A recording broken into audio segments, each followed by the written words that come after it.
தலித் மக்களுக்கான ஒரு பதிவு பாருங்கள்.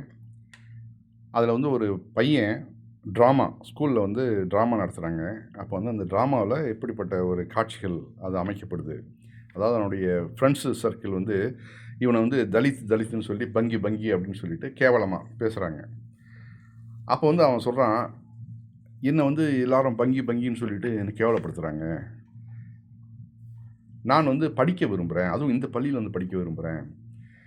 என்னுடைய மாமா வந்து சொல்கிறாரு, நீ உன்னுடைய தந்தை வந்து சாக்கடை சுத்தம் செய்வதால் இது போன்ற பள்ளிகள்லாம் வந்து உன்னை வந்து சேர்க்க மாட்டாங்க அப்படிங்கிறாரு.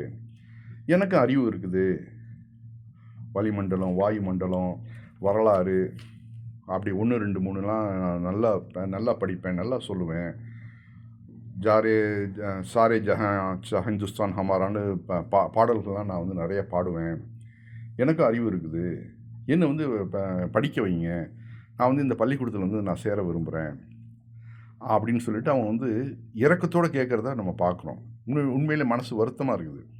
இது வந்து அது ட்ராமாவாக இருந்தாலும் முக்கால்வாசி இடங்களில் வந்து இதுதான் நடக்குது. இந்த சரஸ்வதி வித்யாலயா, இன்னும் வந்து பெரிய பெரிய ஆட்களால் நடத்தப்படக்கூடிய கான்வென்ட்கள், அங்கெல்லாம் வந்து இந்த தலித் மக்களை வந்து சேர்க்க மாட்டாங்க. உன்னுடைய பெற்றோர் யார், பெற்றோர் கூப்பிட்டு வா, பெற்றோர் படிச்சிருந்தால் தான் நான் வந்து உன்னை சேர்ப்பேன், ஏன்னா அப்போ தான் அவங்க வந்து உங்களுக்கு வந்து வீட்டில் வந்து டியூஷன்லாம் எடுப்பாங்க. நீ வந்து தலித் மாணவன், உன்னுடைய தகப்பன் வந்து படிக்கலை, உன்னுடைய தாய் படிக்கலை, அப்போ உனக்கும் படிப்பு ஏறாது அப்படின்னு சொல்லி அவனை வந்து ஒதுக்கிறத நம்ம பார்க்குறோம். இது வந்து தவறான முன்னுதாரணம் அப்படிங்கிறது தான் அந்த காணொலியில் அருமையாக வந்து சித்தரிச்சிருக்காங்க. இப்போ எப்படி நம்ம முன்னாடி வந்து பெரியார் காலத்தில் எப்படிலாம் வந்து தலித்து எழுச்சி இருந்துச்சோ, அதே எழுச்சியை இப்போ வந்து வட மாநிலங்களில் நம்ம பார்க்க முடியுது. காரணம், அந்தளவு அந்த மக்கள் வந்து பாதிக்கப்பட்டிருக்கிறாங்க அந்த ஜாதி கொடுமையினால். எந்த அளவு நமக்கு தெரியாது, நம்ம வந்து அந்த இனத்தில் பிறந்திருந்தா தான் நமக்கு தெரியும் எந்த அளவு அவர்கள் வந்து வலியை சுமந்துக்கிட்டு வாழ்கிறாங்க. தினந்தனம் ஒரு இடத்துல ஹோட்டலுக்கு போனாக்க தனி கோவலை, சாப்பாடு ஒரு விருந்துக்கு போனாக்க அங்கே வந்து இவங்களுக்குன்னு தனி டேபிள் இருக்கும். அந்த டேபிளில் உட்காந்து சாப்பிட்டுட்டு அந்த இலையை அவங்களே எடுத்து கொண்டு போய், மற்றவங்களாம் வந்து அப்படி அப்படியே போட்டு போடுவாங்க, இவங்க மட்டும் அந்த இலையெல்லாம் கொண்டு போய் வெளியில் தூக்கி போட்டு வரணும். ஒரு சமூகத்துக்கு அந்த அக்ரஹாரத்து வழியாக நடந்து போகிறது அது தப்பு. அப்படி நடந்து போனாலும் சைக்கிளில் போனால் அவங்க இறங்கி போகணும். 2வது, காலில் செருப்பு, பிள்ளைங்கள்லாம் காலில் செருப்பு போட்டுட்டு போகக்கூடாது. அந்த காலில் உள்ள செருப்பை தூக்கிக்கிட்டு போயிட்டு அந்த ஜாதிக்கு பெரிய ஜாதிகள்னு சொல்கிறாங்கள்ல, ஆண்ட ஜாதிகள்னு சொல்கிறாங்கல்ல, அந்த ஜாதிகளுடைய இடத்த கிராஸ் பண்ணி நீங்கள் போகும்போது தான், அதுக்கு பிறகு தான் நீங்கள் வந்து அந்த செருப்பை போட்டுட்டு போகலாம். அந்த பிஞ்சு மனசு எவ்வளோ வருத்தப்படும், வேதனைப்படும். நாம் என்ன மனிதர்கள் இல்லையா அப்படின்னு அந்த குழந்தை நினைக்காதா? இதை வந்து அப்படியே நம்ம பார்க்கும்போது நமக்கு மனசு அவ்வளோ வருத்தப்படுது. அதான் பாருங்கள், இப்போ நடக்கக்கூடிய அரசியலை பற்றி நம்ம சொல்லும்போது, வேதகால சனாதனம் வேத பாடசாலை மட்டுமே நடத்தியது, மோடி கால சனாதனம் மக்கள் பேசாத சமஸ்கிருதத்துக்கு மட்டுமே கூடுதல் நிதியை ஒதுக்குகிறது. அதையும் நம்ம பார்க்குறோம். வேதகால சனாதனம் கல்வி உரிமையை தடுத்தது, மோடி கால சனாதனம் சூத்திர உயர்கல்வியை தடுக்க நீட் நெக்ஸ்ட் தேர்வுகளை நடத்துகிறது. சரியா? வேதகால சனாதனம் பெண்களை விதவையாக்கி மொட்டையெடுத்து இழிவுபடுத்தியது, மோடி கால சனாதனம் பழங்குடி பெண்களை நிர்வாணமாக்கி ஊர்வலம் வன்முறையாளருக்கு ஜே போடுகிறது. இதில் நம்ம பார்க்குறோம். மணிப்பூரில் வேதகால சனாதனம் கோயில் பூஜைகளில் பெண்களை தடுத்தது, மோடி கால சனாதனம் ஐயப்பன் கோயிலில் பெண்கள் நுழைவை தடுக்கிறது. வரிசையாக வருது. அந்த हर बार हमको बंगी बंगी कहते हैं और ये हरी भी हमें स्कूल में नहीं लेते। कहते हैं कि हम हरिजन है, हम दलित है। हमारे बापू गटर नाली साफ करता है, लेकिन उसका हमारे पढ़वे लिखवे से क्या मतलब? हम भी आते हैं, वो वायुमंडल, गणित 1 2 3 4 5 6 7 8 9 10 11 12 13 14 15 16 17 18 हम 50 तक गिन सकते, और 4 कविताएं आती है, बोल के दिखाए। भारत मेरा देश है, सारे भारतीय मेरे भाई बहन है, सारे जात से अच्छा हिंदुस्तान हमारा, हम बुलबुल इसके गुलसिता हमारा। ये भी आता है, फिर भी जारी नाटक करते है, और हमारे पास स्कूल का कपड़ा भी है। ले लो ना, हमें स्कूल में ले लो ना, हम भी पढ़े लिखे। இது ஒன்று இருக்குங்களா?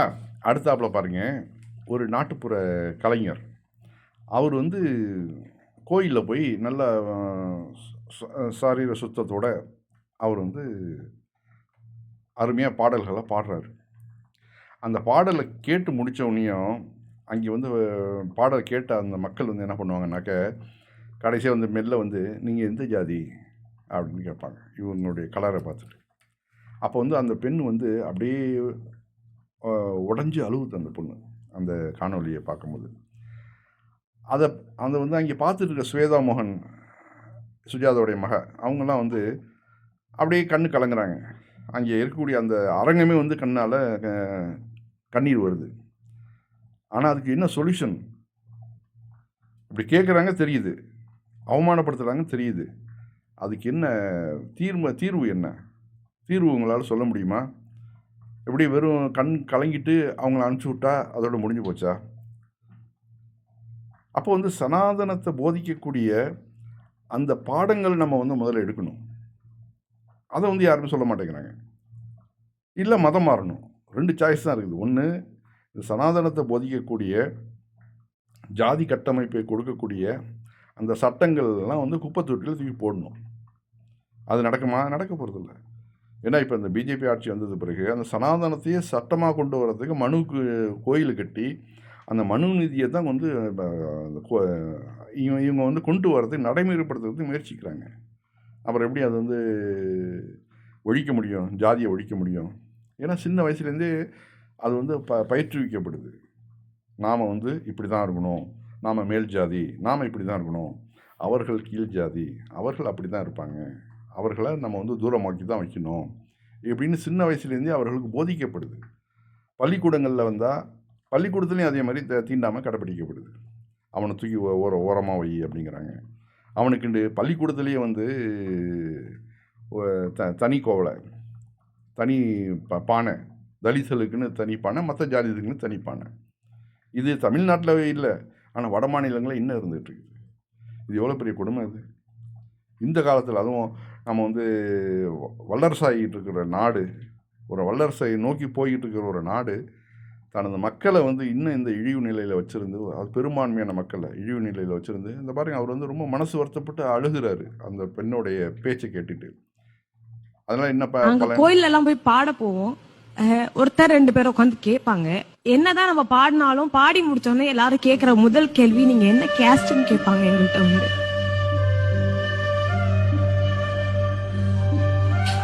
அத வெளியில சொன்னா அடுத்தது நம்மள பாட விட மாட்டாங்களோன்னு ஒரு பயம் இருக்கும். தவிச்சு சொல்லாம பயந்து ஒளிஞ்செல்லாம் வந்து இதுதான் நம்ம பார்க்குறோம். அந்த பெண்ணு கண் கலங்குது, ஸ்வேதாவும் கண் கலங்குறாங்க, அவ்வளோதான். அதோட கண் கலங்கிட்டு போயிடுவாங்க. அதை பற்றி ஒரு கமெண்ட் கூட சொல்ல மாட்டாங்க. ஏன் சமூகத்தில் எப்படி இருக்குது, என்ன ரீசனு, எதனால் இப்படி வந்து மக்களை வந்து அடிமைப்படுத்துகிறாங்க, ஏன் இவர்கள் வந்து கோயில் வந்து பாடக்கூடாதா, கோயிலுக்குள்ளே இவர்கள் வரக்கூடாதா, ஏன் ஒரு லெவலோடு அவங்க நிறுத்தப்படுது, ஏன் அவர்கள் கடவுள் அவர்களை படைக்கலையா, மனிதர்களை படைக்கலையா, அவர்கள் இந்து மதத்தை சேர்ந்தவர்கள் இல்லையா அப்படின்னு கேட்கணுமா வேண்டாமா?